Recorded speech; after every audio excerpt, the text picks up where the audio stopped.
All set? Okay. Good evening, everybody. Welcome. If we could stand for the pledge. Pledge allegiance to the flag of the United States of America and to the republic for which it stands, one nation, under God, indivisible, with liberty and justice for all. All right. Thanks for being here. Beautiful day out today. Hope everyone's been enjoying it. Everyone getting back into the swing of things. I've been hearing a lot of good stuff, and everyone hopefully is doing well. So we'll get right into it with the approval and amendment of minutes. Does anybody have any comments on the minutes? If not, can I have a motion to accept? I move to approve the minutes as written. And second by Patty. All right, all in favor? Great, thank you. Adjustments to the agenda, just a slight adjustment, not for order, but for what we're doing. 7.0, you have staff report, satellite program, Bath Tech. That is an action item. We're looking at it again, and it's something we need to decide. So we have plenty of time to discuss if we need to, but it is an action item. So if you can just mark that down, and we'll be getting to that in just a moment. Anything else for adjustments? We're good? Okay. Public session, not seeing folks from the public. So I think we're okay there. So we're going to get right to it. And I'm going to hand over to Patrick to introduce staff report, satellite program, Bath Tech. Yeah, I handed a hard copy out to you, and I think you had it in your email as well. It kind of describes what Tim would like to do here, and also the advisory board of Bath Tech met last year. We've talked about this, and Booth Bay has wanted to add an exploratory program, which is called a satellite program. So this is for Booth Bay students. They would hire the instructor, they would evaluate the instructor, and it would be, Tim, I don't want to say too much here, but I'll stop in a second. It would be exposure to 4 of our programs that students would go through during a year, with the goal of more applications to our CTE programs, and also the goal of having those students in Booth Bay explore different careers so that it helps their community as well. And so they're one of our feeder schools. So I don't know what, Tim, do you want to add some things to that?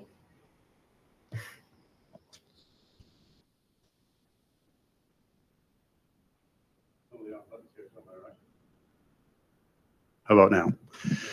Truly what this is about is we know industrial arts teachers they're gone. That 700 certification that the state requires industrial arts teachers to have, there's no certification school in the state certifying industrial arts teachers.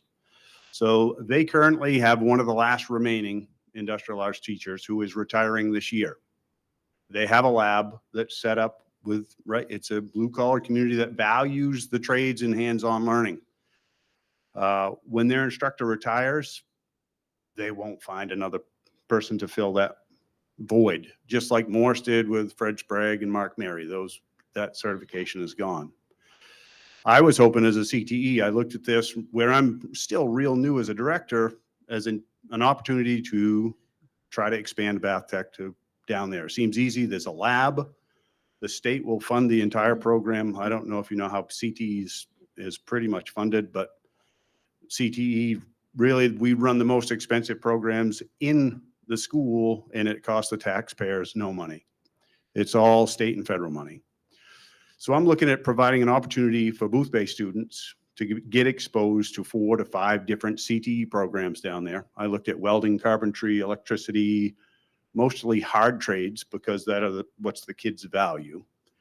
So they would get their exposure down there in an hour class, like an industrial arts class, as I simulate it to, and to light the fire. And then they would come to Bath Tech for their junior and senior year to really focus more of their interest in that particular trade or skill area. So that's how I looked at it. I'm happy to answer any questions if you have it. No, yeah, any questions regarding what this is, how it works? Go ahead. I apologize, but just to confirm, when all benefits are being paid, that means that all PERS costs are covered by state funding, not locally, is that correct? It's best of my knowledge. Yep. It's covered in the EPS formula.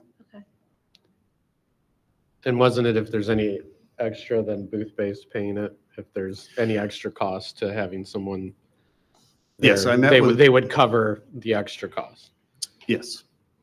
If the salary, the state gives me roughly $60,000 for a salary of a teacher, that's compensated through other areas. So they give me money for square footage as well. They give me money for safety, assessment, a variety of other areas that we use here and at Bath Tech to fulfill that shortfall in salary.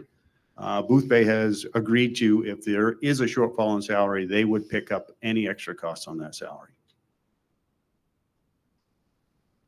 Right, so it's no cost to us. And No and it cost. will most likely draw more students to want to come here after. Yeah, go ahead, Kurt.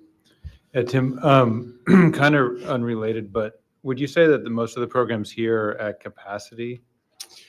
I would say many. Yeah, we're close. And again, some of it is the Bath Tech gain that we may gain in students. But my goal is, provide opportunities for kids, whether they're in our hometown or the next hometown over. If we can do that at no cost, right, the state will grant us the money for it. I think it's just opportunity for kids. And I don't have a ton to gain. Okay, I'm going to pick up 5 to 10 more students potentially. That's not a huge gain for what, right? I've been wrestling with the state on this for a while, a fair amount of effort, and I think it's just good for kids.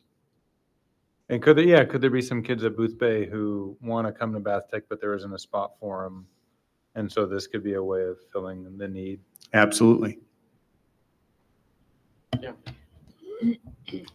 So not related to this, but well, not this program, but so in the past, we've started some wonderful programs and they've been free the first year or two. And then they become back to us for the local financing for, the local cost for, and then they become added to our budget. And so they get in the door because it's free, there's no cost to us, and then it becomes a cost. So is there, and I've asked this before, I think, but if we start a program like this, is there a way to say, we will do this as long as it's cost neutral? And then if it's not cost neutral, even though everyone's really used to it and they really like it and everything, like it kind of commits ourselves to all future costs to something. And I don't know if there's an elegant way to say that, or it's not that it won't be a great program, but we get into this, it's a lot of the time, and then we're ballooning our budget again and again and again by great programs. But if they started out saying this was our future cost or something, I don't know if we would adopt them so easily. We get Sure. kind of hooked into the freebie in the beginning. So is there any way to address that elegantly or with perspective? Thank you. I don't know about eloquently, but unless the CTE funding formula were to change, which it just was within the last 5 years, Deb, it's changed to this model. So I don't see it changing. But yeah, we have the right to say that in this case, we would probably have a conversation with AOS 98 and talk about the fact that this isn't what it was intended to be. The CTE changed their funding formula, so this would be something that would be on them because it's serving their students directly. I just want to make one comment. So for instance, this year in our budget, the CTE budget was a certain dollar amount. We received that exact dollar amount from the state, but we were short 100,000, and that's where we could pull in that beginning balance from CTE, which keeps growing. Like if we don't spend every bit of our money, it goes into that particular fund balance. So that's another way to ensure that, we meet that total funding of the program, is using that beginning balance. We have to put it in our budget, but we can put in that CTE beginning balance to cover it. Great. Any other questions on what this is? If not, can we have a motion? Since this is an action item.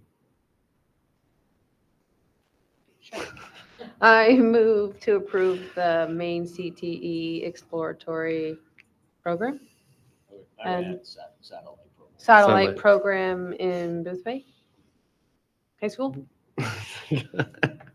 Okay, can I have a I'll second? second. Anita, thank you. Second.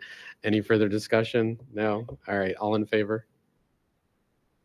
Okay, we're all good. Thank you. Appreciate it. All right. And Charlotte, you're up. Student board rep report. All right. Fill us in. Starting off with sports, we're coming off an incredible homecoming weekend with exciting wins in boys and girls soccer, as well as football. Who also had a recent victory in the military game last Friday. Cross country is having a breakout season with help from new assistant coach Carrie McEnany, who will be the head coach of the indoor track team as well this winter. Also with help from senior Levi Riggs, who is the reigning KVAC champion, breaking nearly every course record that he races on, and he's only a few seconds off of the school record for the 5K. We have some 10-minute plays in the theater department coming up at Morse, scheduled for October 17th and 18th. And some of those performances are student written. We have a couple new outreach programs from Morse to the younger schools, one of which being an art club starting up at Bath Middle School after school sometime this November, run by Ren Coffinger and myself. It will give students more exposure to visual arts before entering high school and help develop some basic level art skills, with works being displayed at showcases during the existing events like Morse High Fine Arts Night. And the class of 2026 National Honor Society is bringing back Homework Club at Georgetown Central School, and we're hoping to do the same within the district for other elementary and middle schools. And then we have the Morse librarian, Don Lee, being selected as a finalist for Maine Teacher of the Year for 2026. And during a visit from the Maine Department of Education, we presented a student panel for questioning about Don Lee and her work here at Morse. 22 students sat on the panel and spoke to share their love for Miss Lee, which the DOE remarked as the largest student panel that they've ever had. We have a new junior student representative, Charlie Ware. She was really picked from an incredibly qualified group. So she really is the best of the best. And this is also my official application to be known as Charles now. So to avoid that confusion there. Yeah. Yep. And then when it comes to unified programming, Morse was recently recognized by the Special Olympics International as a unified champion school, thanks to the hard work of Charlie Bingham and helpers like students junior Ryan Harrington and Lucas Leathers, who will also serve as youth ambassadors representing Maine at the national games in June. That's all I got. All right. Thank you, Charles. Yeah, go ahead. What's the homework club? Yeah, it's just an hour after school once a week or every other week, where a couple of students are going to go to the elementary school for about an hour and help students out tutoring with some light work. Yeah. All right. Thanks a lot. Appreciate it. Good stuff. All right. Let's see. Superintendent's report. Patrick. First thing, Green Schools Symposium that will happen in Augusta. I think it's next month, and we will be well represented there. We will have staff from Phippsburg as well as staff from BMS that will be presenting at the Green School Symposium. Exchange students, we're pleased to report that we have 5 exchange students here at Morse, maybe a 1 or 2 more to come. But right now, I think we're representing Germany, Italy, the Czech Republic, and Spain at this point right now. Charles already mentioned Maine Teacher of the Year. It was a great day with talking to the team about Don Lee, and by mid-October, they will have made their decision about who is Maine Teacher of the Year. So we wish Don the best. CNN Good News podcast is going to run a story on our detention hikes that Leslie Trundy does. So we're going to have to keep an eye on that. It should air soon. And then last two items is that we're conducting safety meetings at all of our schools with local authorities, just to go through everything from identifying potential risks to site assessments to our emergency procedures and communication systems. So it's really they've been productive meetings, and we've picked up a few things, and thank to Phippsburg, Saginaw, and also to Bath PD for all their help with those. And then lastly, we do expect at the October state board meeting for that proposed priority list to become the final construction priority list. And hopefully soon after that, we can begin the process of building a new school. So I'll let you know. That's it.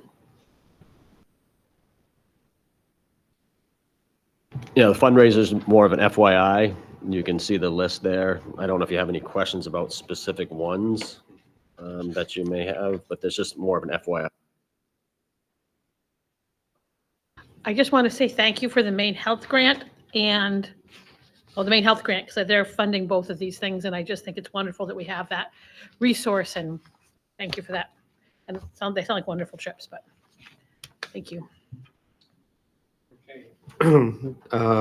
Deb, financial report. Tonight, we're looking at August, and so the year has just begun. We've spent a little over $3 million, and we've received almost $7 million in revenue. Compared to last year, last year was 6.3 for total percent and on expenses, and 15.5 on revenue. So just to kind of refresh your memory, that basically is a good way to measure how the spending's going. It's so if you saw something like double, then you'd be like, oh, what's going on? So it kind of helps keep track of where we're at in comparison to previous years. Another area that we look at is budget to actual for what we had budgeted for new staff and versus what we actually hired in. And as of this point, it's about $99,000 to the good. So that will help when we have retirees come in December, and if we have additional sub needs and that type of thing. Hank has completed the financial statements, and they've gone to RHR Smith, the auditors. So I'll keep you posted as to how that's all going. Grants, we've just received another $73,100 in CTE industry standards, which isn't on your list. And then another $600 for Maine Health grants. So we have lots of grant activities and going on right now. Enrollment will be updated next month. So, and that's about it. Okay. Any questions? Any questions? Go ahead. What state agency client? So that is for specific students that are state agency client. We basically can bill the state for it. So they're in care. We can bill the state for what it costs for their care, and then they send that to us. Like students that are wards of the state? Yeah. So we never know. So we basically just, see what comes through. I think it's wonderful. Again, the Lincoln Health Grant funding went up from last year, and then went up another additional 600. It's pretty active, yeah. So we Yeah. have 2 at the high school, 2 at Woolwich, and at BMS this year, 1 so far. So we have to send back any money that we do not spend. So basically, we send it back, and now they've started funding for this year. So, Great, thank you. Anybody else? All right. Thanks, Deb. Thank you as always. We're going to go right into new business, 11.1 instruction update. Katie. Okay, I have just a few good news things as well. And I know one of the things that came up last time that I didn't have the exact number on was, well, the McKinney-Vento homeless funding went down across the state. Because we had done a good job spending hours, we were allotted extra, but I couldn't remember what that was. And so we do have just over 3,000 to give out the $750 grants for those who, this year, for those who are homeless or at risk of homelessness. So we've started doing that already. And that usually comes in at $750 per student. And it's often, I just got one today for a CMP bill, for instance. So they provide a bill and then we can pay that for them. So the money doesn't go directly to the family, it goes to some sort of service they need, essentially.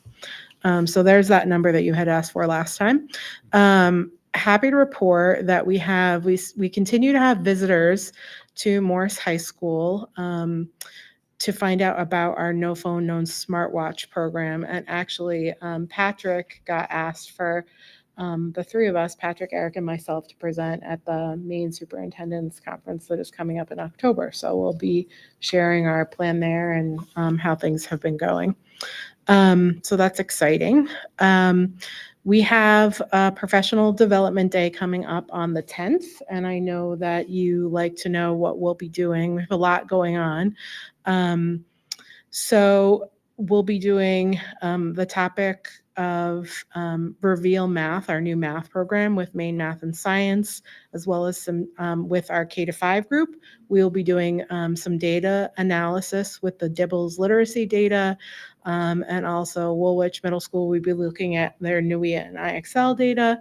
A lot of staff will be getting presentations from our tech department on their TouchView and Promethean screens that they use in their classrooms. We have a lot of staff getting safety care trained. There will be curriculum alignment work time. The middle school, Bath Middle School, will be doing expeditionary work. Bath Tech goes to Lewiston each year to do the state conference. And so there's just a lot of different work going on. Everyone will be really busy. So it's always, I know parents always wonder what actually happens on those days. And the answer is we really try to chock them full of different events to make them really useful for everybody. So that's what we'll be doing. And then the last item is AI. And Dean will be starting to run an AI committee this year that people can opt into to learn more about it, to help write our policy, to help think about how it impacts staff and students. And so that'll be an opportunity that staff can join to earn essentially contact hours, but also help us solve the problem of what are we going to do. We have been reading about it, talking about it, presenting on it, but haven't gone as deep as we would like. And so that's what we'll be doing this year in a group. And so I'm sure you'll hear them present towards the end of the year when they sort of decide what the policy might be and what their findings are for the best way to move forward. So any questions about any of that? So Katie, I noticed that in the Phippsburg board report, there was a compliment to both you and Beth about how much you've been helping them with the new math program. And I know it's a huge lift. And I think these board reports, we get to read them, but the rest of the people don't always get to read them. So thank you so much for that. And I noticed in the Woolwich report, it said that they were a lot of planning and preparation to take place to learn about where to find lessons, resources, and activities. So is that part of PD is Yes. to help them? Okay. Because when we start anything new, we actually had, Beth and I had lunch with the Woolwich 3rd through 5th grade team today to start collecting some questions of things that they're not quite sure how to move forward with, so we can address that on the 10th. Just because when everything is new, how you log into a system, where you access all the information. Some things are printed in the student journal, some things aren't. And it's a good thing to have a lot of resources at your fingertips. It's also a really stressful thing when you haven't ever seen them and you don't know the best way to pick and choose, so you're not spending all your time doing that. So a big part of that training is going to be actually about efficiency of work and what are sort of some strategies to get the most out of the program while not, printing every single paper and correcting every single paper, because that can get really overwhelming. Well, I think it takes a lot of training and a while to acclimate to any new program. And Yeah, I think for it was sure. nice that it kind of got that shout out of Yeah. this is exactly what we need. And then the other thing was in a board report, there was something about a new program called Pre-K for Me curriculum. Yes. Yeah. And I was wondering if we could just get put on the calendar to get a presentation for that once it's actually up and running, and if there's Sure. anything So we can do. it's fun. I'm glad you brought that up because I almost put it on the list and then I thought, I don't want to talk for too long. But we currently use a curriculum called Tools of the Mind. And there is now a free DOE sponsored curriculum called Pre-K for Me. And Jen McKay, the principal of Dyke Newell, and then our pre-K teacher, Jamie at Dyke Newell, went to a training on that this summer. So we could see if we want to continue Tools of the Mind or possibly go with Pre-K for Me. And they got so excited about it that they kind of shared with the other two pre-K teachers in district, and they're going to be doing their professional development all year on piloting some of the Pre-K for Me materials to see if we're going to move to fully adopt it for everybody next year, or if they'll kind of, because it is free, you can combine parts of the Tools of the Mind that you really like with parts of the free components. And so they're figuring it out. So yeah, I'm sure they would love to come present probably towards the end of the year, just because they're just getting into that work now, but that would be great. Yeah. That's all great stuff. Anybody else have any questions for Katie? It's fantastic stuff. Thank you, Katie. And 11.2 is second reading of the ed tech job descriptions. This is an action item. Had them last time. There any questions on those descriptions? I would just, Yeah, go ahead. on the Ed Tech 2,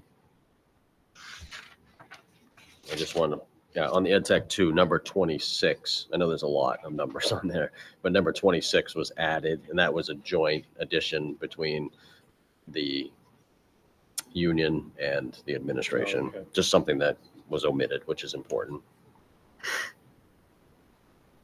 Other than that, everything else remained the same from the first reading. Yes. Any questions on these? If not, can I have the motion? Yes, I move to approve the job descriptions of the Ed Tech 1, Ed Tech 2, and Ed Tech 3. Okay. Second? All right. Got any seconds? Any other questions before we go forward? If not, all in favor? All right, it passes. That's great. Thanks for all that work to the policy committee. And I think as 11.3 is an FYI, the Schedule B appointments. Yeah, it's are- just, it's to give you an idea of all the Yeah. Schedule B that we have in the district and who's filling them and what, there's a few vacant ones. Usually they're spring coaching positions, not all, but most of those that are open. So, and we do, I think you know this, we met last spring 3 or 4 Mhm. times, the Schedule B committee, because that's per the contract, the last contract, and we'll Mhm. continue those meetings again this year just to talk about how we come up with the stipends, maybe a clearer formula that we use, and just some other topics. Okay. Kurt? Patrick, some of the stipends have been set for Schedule B point positions. Do you know like which ones have and which ones are yet to be decided? The stipend amounts, Yeah, those have been set. Yeah, for across the board, for this year. for every position that's Right, in yeah, here, including non-sports. Yes. Okay. Yeah, so basically that committee is looking at trying to be able to articulate a formula of what goes into that time, responsibility, numbers, supervision, those types of things. Mostly looking at athletics first, and then we'll move to more of the academic side. So some of those could shift in the future, but for right now, they are what Deb, this year. for this year. Yeah.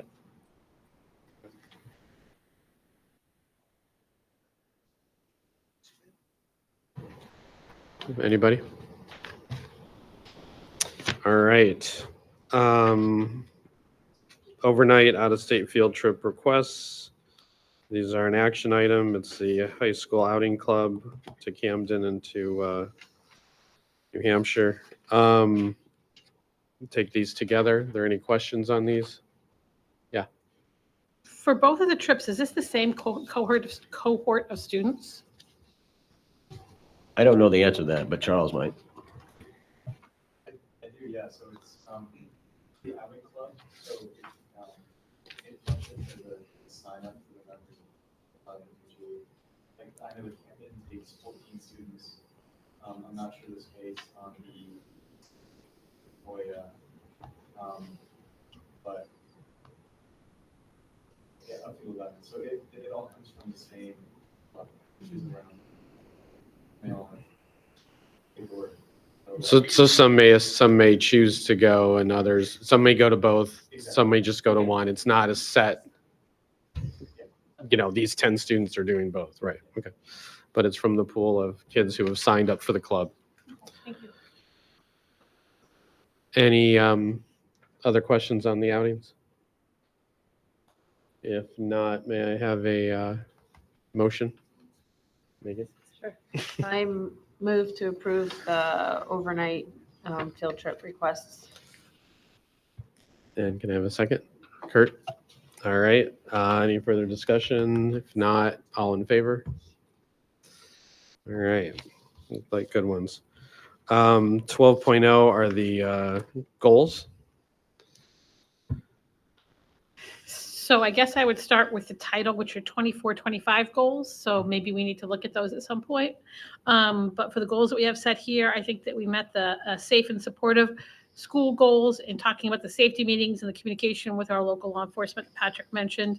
I think that we've covered the pre-K to 5 goal about Katie talking about the professional development for the DIBELS data review and the pre-K and me program that we are going to be piloting. Great. Thank you. Yeah, we should have put on the agenda to review the goals and see if we want to modify or change or, well, yeah, or keep them, but just to take a look at it, conscious look. Do you have a question? Go ahead. I never know where to ask questions about the board reports. I don't know exactly where they fit anywhere, but I noticed on the last page of Bath Tech board report, it said that that there were recommendations made that we consider a full day Bath Tech program and a Bath Tech needs to create its own identity.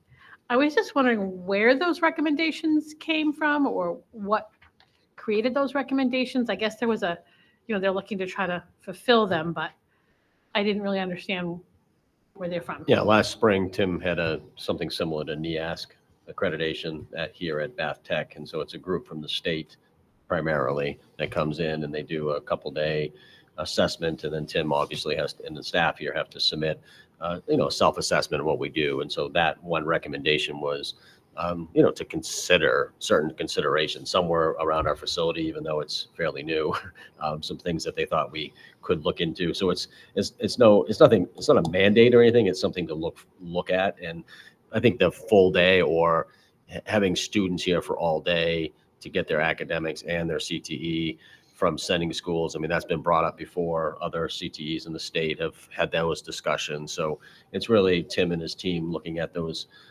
recommendations and commendations and considering what really is meaningful and important. You want to add anything, Tim? Again, they had a visiting team come that did a full study of the whole school, whether we agree with what they have put down in this report. It's there. It was a recommendation. So we're forming cohort groups to look at different schedules, what's available for kids, the identity. It's an interesting one when they bring it up.